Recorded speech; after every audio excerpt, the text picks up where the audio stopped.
भारत माता की भारत माता की कार्यक्रम में उपस्थित भारतीय जनता पार्टी के अध्यक्ष श्रीमान जेपी नड्डा जी, हम सबके मार्गदर्शक डॉक्टर मुरली मनोहर जोशी जी, पार्टी के अन्य सभी पदाधिकारी, सभी सम्मानित साथी कार्यकर्तागण, देवी और सज्जनों, भारतीय जनता पार्टी के केंद्रीय कार्यालय के विस्तार की देश भर के भारतीय जनता पार्टी के कार्यकर्ताओं को बहुत बहुत बधाई।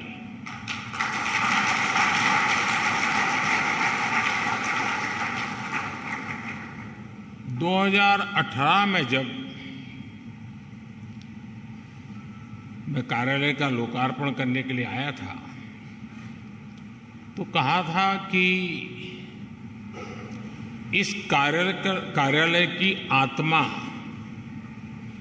हमारा कार्यकर्ता है। आज जब हम इस कार्यालय का विस्तार कर रहे हैं तो ये भी केवल एक भवन का विस्तार नहीं है, बल्कि ये प्रत्येक भाजपा कार्यकर्ता के सपनों का विस्तार है।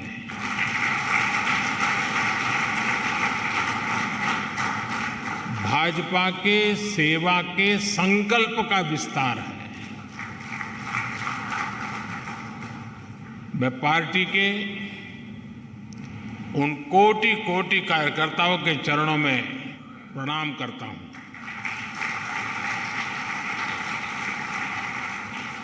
मैं पार्टी के सभी संस्थापक सदस्यों को भी सर झुका करके नमन करता हूं।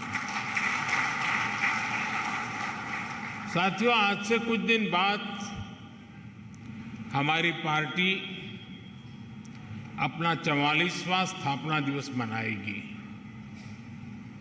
ये यात्रा एक अनथक और अनवरत यात्रा है। ये यात्रा परिश्रम की पराकाष्ठा की यात्रा है। ये यात्रा समर्पण और संकल्पों की शिखर की यात्रा है। ये यात्रा विचार और विचारधारा के विस्तार की यात्रा है। और ये यात्रा, ये विस्तार अपने आप में बहुत ही प्रेरणादायी है।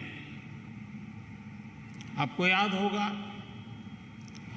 भारतीय जनसंघ ने दिल्ली के अजमेरी गेट के पास एक छोटे से ऑफिस से अपनी यात्रा शुरू की थी। उस समय हम देश के लिए बहुत बड़े सपने देखने वाले छोटी सी पार्टी थे। सपने बड़े थे, दल छोटा था।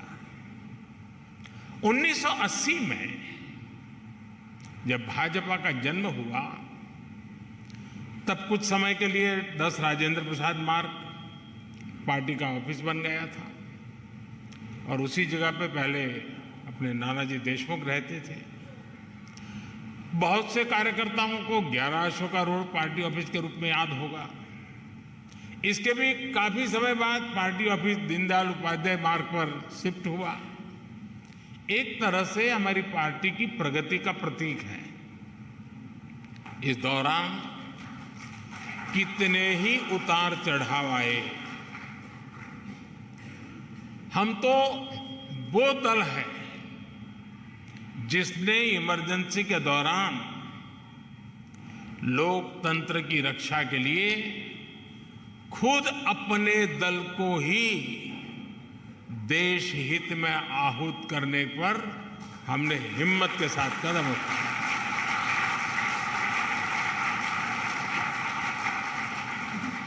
फिर सन 84 में जो हुआ, देश कभी भी उस काले पृष्ठ को भूल नहीं सकती है। और उसके बाद जो चुनाव हुआ, कांग्रेस को ऐतिहासिक बहुमत मिला था। भावनाओं से भरा हुआ वो माहौल, एक इमोशनली चार्ज एटमॉस्फियर, और उस आंधी में हम भी लगभग पूरी तरह से खत्म हो गए थे। लेकिन हम हताश नहीं हुए, हम निराश नहीं हुए।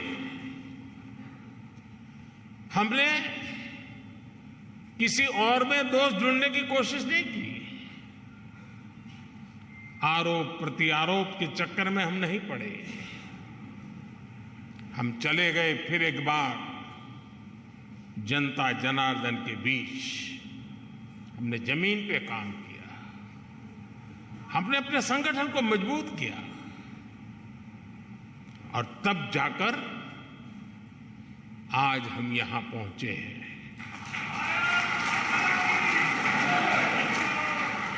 दो लोकसभा सीटों के साथ शुरू हुआ सफर 2019 में 303 सीटों तक पहुंच गया।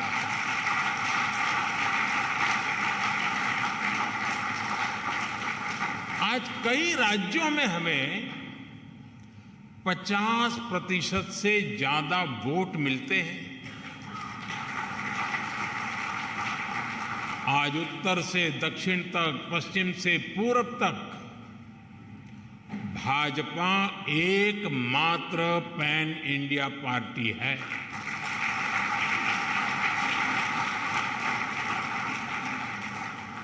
परिवार के कब्जे वाली पार्टियां,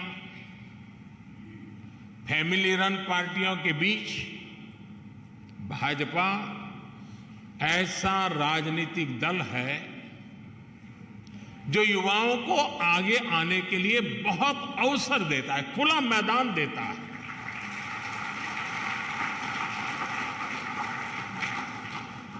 आज भारत की माताओं, बहनों, बेटियों का आशीर्वाद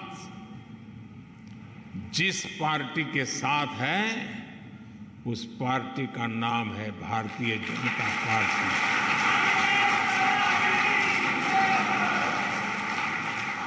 और साथियों, आज भाजपा केवल विश्व की सबसे बड़ी पार्टी नहीं है, बल्कि भाजपा भारत के सबसे फ्यूचरिस्टिक पार्टी है।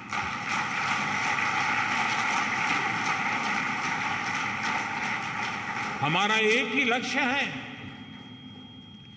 भविष्य के आधुनिक और विकसित भारत का निर्माण करना। और इसलिए हमें खुद अपने लिए भी भविष्य के लक्ष्य निर्धारित करने ही होंगे।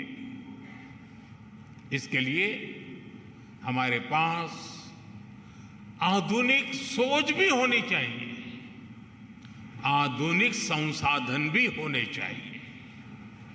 हमें भाजपा को एक ऐसी संस्था के रूप में विकसित करना है जिसके पास अगले 10 साल, 20 साल, 50 साल के लक्ष्य निर्धारित है।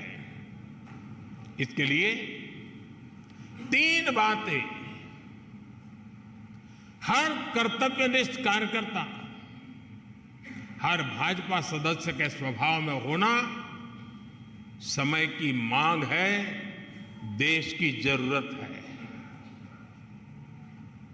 वो 3 बातें क्या हैं? एक है अध्ययन,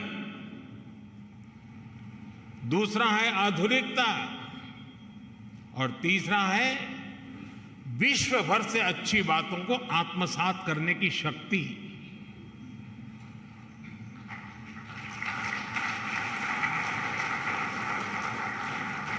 हम आप जानते हैं कि पंडित दीनदयाल जी जहां कहीं जाते थे, किताबें उनके साथ रहती थी।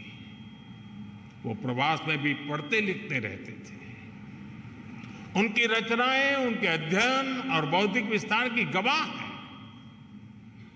डॉक्टर श्यामा प्रसाद मुखर्जी के अपने घर में तो हजारों किताबें थी। भाजपा कार्यालय की नई बिल्डिंग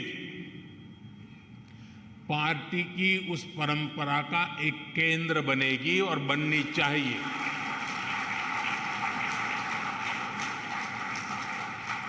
यहां अध्ययन की व्यवस्था भी है, आधुनिकता भी है और विश्व भर का अनुभव प्राप्त करने की आकांक्षा भी है। मुझे विश्वास है भाजपा का ये आधुनिक कार्यालय निरंतर इन सपनों के लिए, इन संकल्पों के लिए, इस अदम्य इच्छा और उमंग के लिए अविरत प्रेरणा का स्रोत बनेगा। साथियों, हम भाजपा कार्यकर्ताओं के लिए एक गर्व की बात है कि हम सब जिस दल में काम कर रहे हैं, जिस दल के आचार, संस्कार और विचार ने हमें गढ़ा है, उस दल की और उसके कार्यकर्ताओं की आज विश्व भर में चर्चा हो रही है। आज बीजेपी की पहचान दुनिया के सबसे महत्वपूर्ण राजनीतिक दल के तौर पर होने लगी है। आज भाजपा की तुलना दुनिया की उन ऐतिहासिक पार्टियों से होने लगी है जिन्होंने अपने शासनकाल में अपने देश का भाग्य बदल दिया था। ये समय बीते 4-5 दशकों में भाजपा कार्यकर्ताओं के त्याग और तपस्या की वजह से आया है। ये समय भाजपा सरकार के विकास के कार्यों की वजह से आया है। बीजेपी वो दल है जो भारत के महत्व को, भारत के सामर्थ्य को सशक्त करने के एक ही संकल्प को लेकर के चल रहा है। हम सबका साथ, सबका विकास, सबका विश्वास और सबका प्रयास के मंत्र को लेकर के आगे बढ़ रहे हैं। और मुझे ये देखकर खुशी होती है कि दुनिया के कई सारे ऐसे नेता, वो हमारी भाषा से परिचित नहीं है, लेकिन फिर भी वो ये सबका साथ, सबका विकास मंत्र दोहराने का प्रयास करते हैं। वो अपनी भाषा में उसका अनुवाद भी करते हैं। साथियों, आज हमारा नॉर्थ ईस्ट सबका साथ, सबका विकास के मंत्र का बेहतरीन उदाहरण है। नॉर्थ ईस्ट की आबादी में बहुत विविधता है। वहां अलग अलग समुदायों के लोग हैं। आदिवासी और विधायी समुदाय के लोग बहुतायत हैं।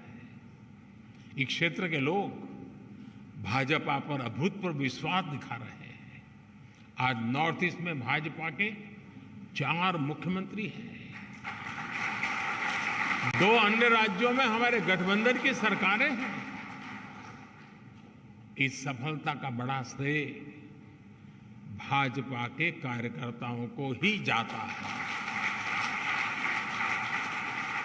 भाजपा कार्यकर्ताओं के इसी परिश्रम की वजह से आज दक्षिण भारत में भी दूर दूर तक पार्टी का विस्तार हो रहा है। कर्नाटका में भाजपा इतने वर्षों से मजबूत स्थिति में है। आज भी हम नंबर 1 पार्टी है कर्नाटका में। तेलंगाना में भी लोगों का एकमात्र भरोसा सिर्फ और सिर्फ भाजपा है। आंध्र प्रदेश में लोगों का भाजपा पर विश्वास दिनों दिन बढ़ता चला जा रहा है। तमिलनाडु और केरला में भाजपा हर जिले में, हर बूथ पर दिनों दिन मजबूत हो रही है। एक भारत श्रेष्ठ भारत की भावना के साथ हो रहा भाजपा का ये विस्तार हमें सीटों के मामले में और वोट शेयर के मामले में सफलता की नई ऊंचाइयों पर ले जाएगा। लेकिन साथियों, मैं एक बात और भी कहना चाहता हूं। भाजपा को केवल उसकी प्रेजेंस और प्रभाव से नहीं समझा जा सकता है। भाजपा को जानने के लिए उसके स्वभाव को भी समझना जरूरी है। और भाजपा का स्वभाव है नूतनता, आधुनिकता। नूतनता हमारी निष्ठा है और आधुनिकता हमारी अवधारणा है। इसलिए बीजेपी केवल चुनाव लड़ने और जीतने के सीमित नहीं है। बीजेपी एक व्यवस्था है, बीजेपी एक विचार है, बीजेपी एक संगठन है, बीजेपी एक आंदोलन है।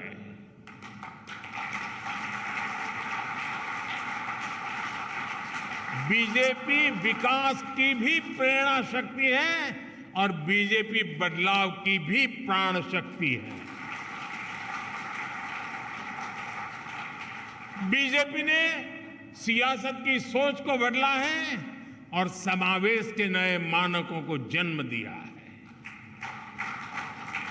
और इसका एक उदाहरण है भाजपा का सदस्यता अभियान और इसके माध्यम से पार्टी का विस्तार। एक समय था जब हम राज्यों में राज्य स्तर की कमेटी बन जाए तो हम सोच रहे थे कि चलिए उस राज्य में झंडा गाड़ दिया। फिर थोड़ा समय और बीता, कार्यकर्ताओं ने परिश्रम किया, फिर हम हिसाब लगाने लगे कि भाई कितने जिले हैं जहां कमेटी बनी है, कितने जिलों में कमेटी बाकी है, कब पूरा करेंगे। फिर हम एक कदम आगे चले, फिर हम सोचने लगे चलो जिले तो हो गए, बताओ भाई कितने तहसील में कमेटियां बनी हैं, कितने ब्लॉक लेवल पर कमेटियां बनी हैं। फिर शक्ति केंद्र आया, फिर बूथ पर फोकस हुआ और आज हम पन्ना प्रमुख तक पहुंच गए।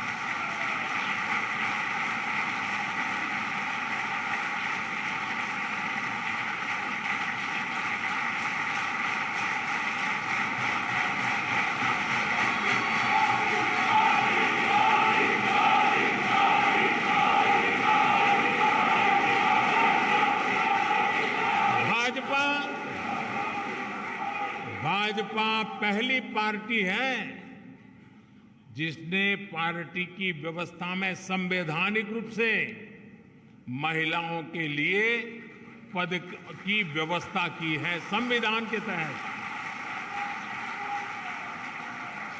भाजपा पहली ऐसी पार्टी है जो अपने कार्यकर्ताओं को नए अवसर देने के लिए निरंतर तत्पर रहती है। हमने पार्टी की समितियों में, कमेटियों में हर बार 25% नए लोगों को लाने की व्यवस्था शुरू की है। हम कार्यकर्ताओं की इसी ताकत से सत्ता के शिखर तक पहुंचे हैं। लेकिन हम भले ही सत्ता के शिखर पर पहुंचे हो, लेकिन हमारे पांव आज भी उतने ही जमीन पर हैं जितने 1980 में हुआ करते थे।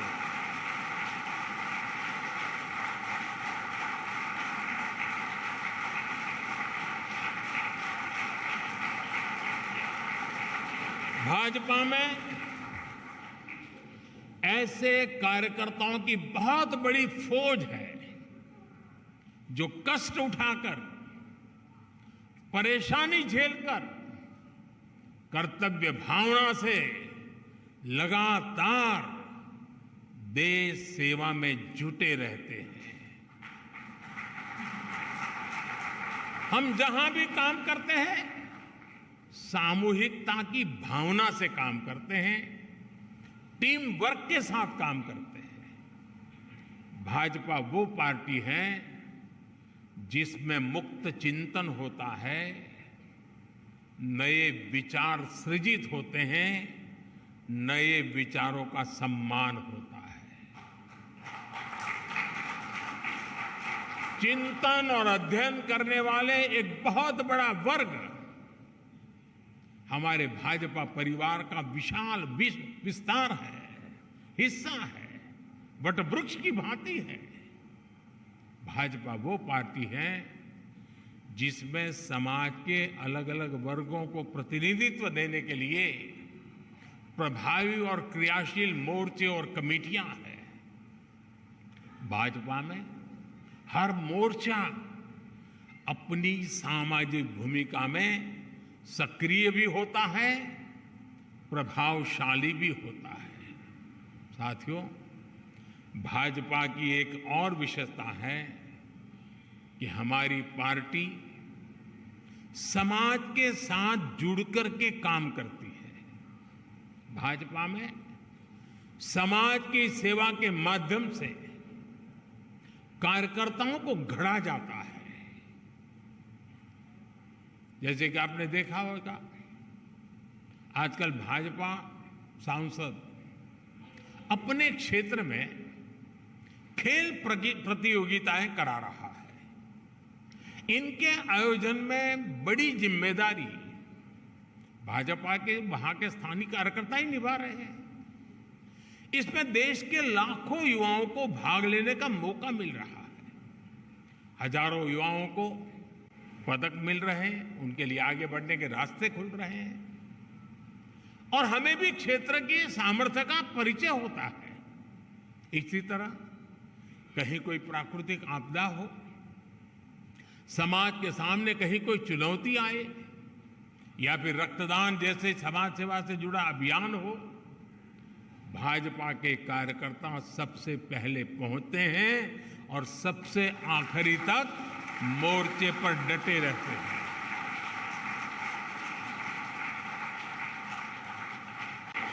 अभी अध्यक्ष जी बता रहे थे, कोरोना के दौरान हमारी पार्टी के लोगों ने कैसे घर घर जाकर मुफ्त राशन और इलाज पहुंचाने में मदद की।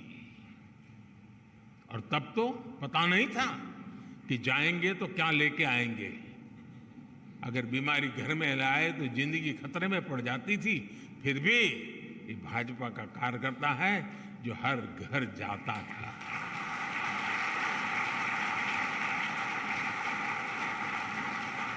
आज भाजपा और भाजपा कार्यकर्ताओं का समाज के साथ जो भावात्मक संबंध है, वो आपको किसी और राजनीतिक दल में नजर आएगा कि नहीं आएगा, ये मैं कह नहीं सकता। साथियों, जब हम समाज की सेवा के लिए अपना जीवन खपाते हैं तो सरकार बनाने का अवसर मिलने पर भी ये हमारी प्राथमिकता होता है। इसलिए ही आज पूरे भारत में भाजपा सरकारें आकांक्षा, विकास और प्रगति का पर्याय बन रही है। और ये भाजपा का ब्रांड ऑफ गवर्नेंस है। जहां भी भाजपा की सरकार है वहां गरीब कल्याण के लिए योजनाएं तेज गति से चलने लगती है। जहां भी भाजपा की सरकारें हैं वहां योजनाओं का लाभ लाभार्थियों तक पहुंचाना सुनिश्चित हो जाता है। जहां भी भाजपा की सरकारें वहां युवा शक्ति को आगे बढ़ने के लिए नए अवसर बनते हैं।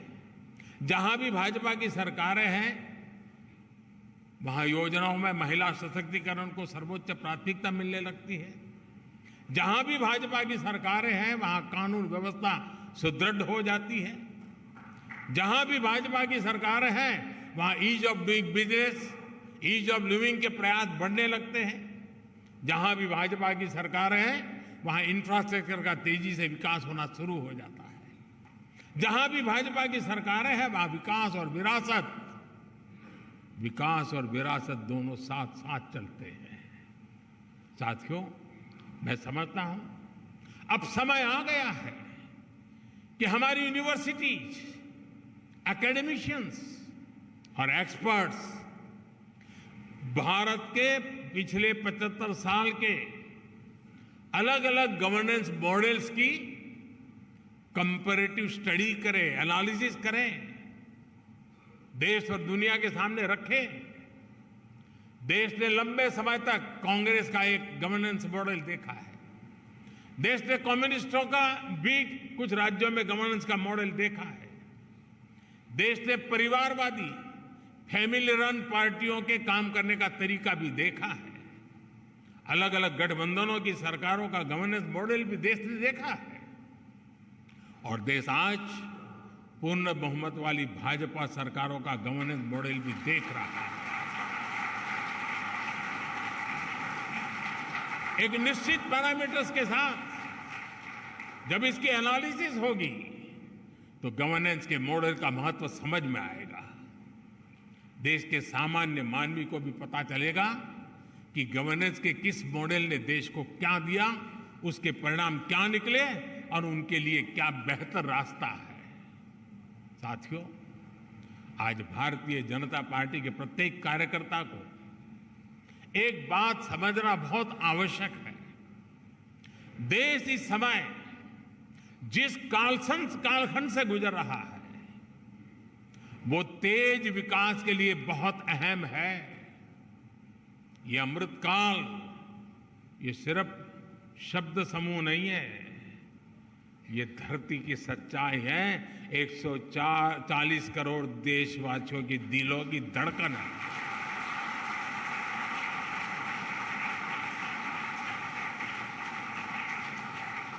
आज हम सबसे युवा देश हैं, आत्मविश्वास से भरे हुए देश है। पूरे विश्व में दुनिया के बड़े बड़े मंचों पर आज अगर किसी का डंका बज रहा है तो नाम है हिंदुस्तान, वो नाम है भारत। ऐसे में देश के भीतर बैठी और देश के बाहर बैठी भारत विरोधी शक्तियों का एकजुट होना स्वाभाविक है। ये शक्तियां किसी भी तरह भारत से विकास का एक कालखंड छीन लेना चाहती है। आज भारत का सामर्थ्य अगर फिर बुलंदी की तरफ जा रहा है तो इसके पीछे हमारी एक मजबूत नींव है।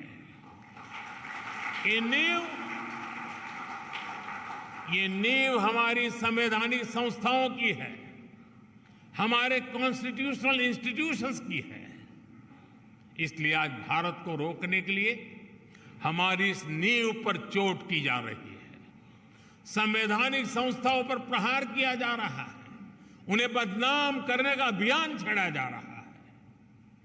उनकी क्रेडिबिलिटी, उनकी विश्वसनीयता खत्म करने की साजिश की जा रही है। जो लोग भ्रष्टाचार में लिप्त हैं उन पर जब एजेंसियां कार्रवाई करती हैं तो एजेंसियों पर हमला किया जाता है। जब कोर्ट कोई फैसला सुनाता है तो कोर्ट पर सवाल उठाए जाते हैं, न्यायिक प्रणाली पर हमले होते हैं। आप सब देख रहे हैं, कुछ दलों ने मिलकर भ्रष्टाचारी बचाओ अभियान छेड़ा हुआ है।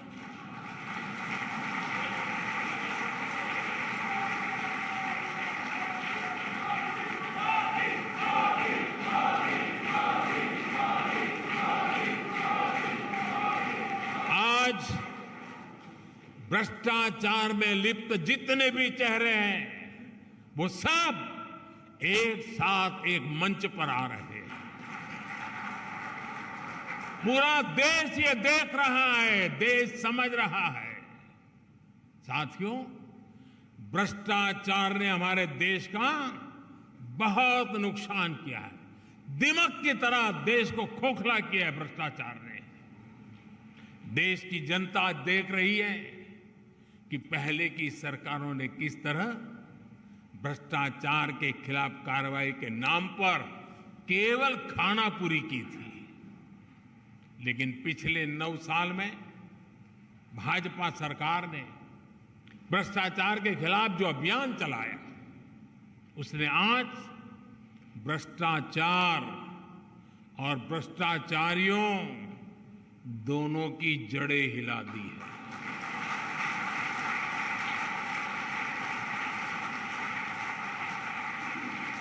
ये इस बात का प्रमाण है कि जब भाजपा आती है तो भ्रष्टाचार भागता है।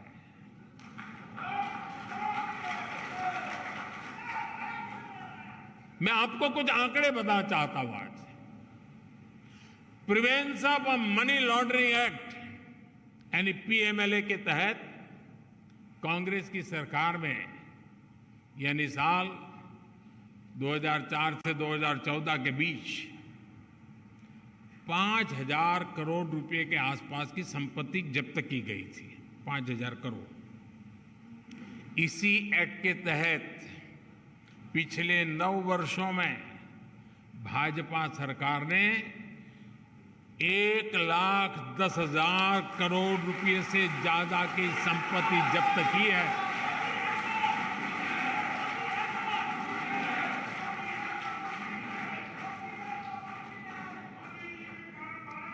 इस एक्ट के तहत पहले के मुकाबले 2 गुने से ज्यादा केस रिकॉर्ड किए गए हैं और 15 गुना ज्यादा लोगों को गिरफ्तार किया गया है। हमारे यहां कुछ लोगों ने कांग्रेस शासन के दौरान बैंकों को जमकर के लूटा। बैंकों का करीब 22,000 करोड़ रुपए का नुकसान करके ये लोग विदेश भाग गए। आज भाजपा सरकार ने इन लोगों की करीब करीब 20,000 करोड़ रुपए की संपत्ति जब्त करवा दी है।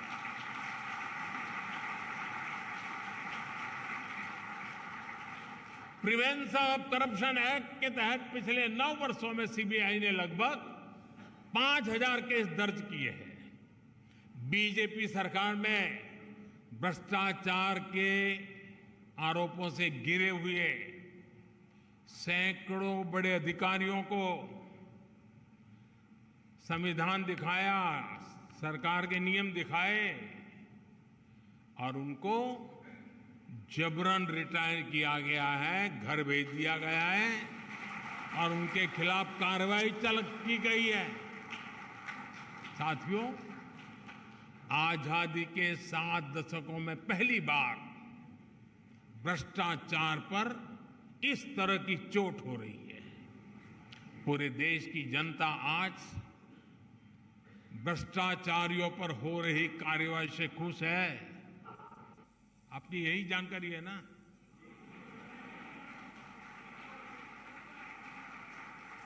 मैं जहां जाता हूं लोग यही कहते हैं, मोदी जी रुकना मत,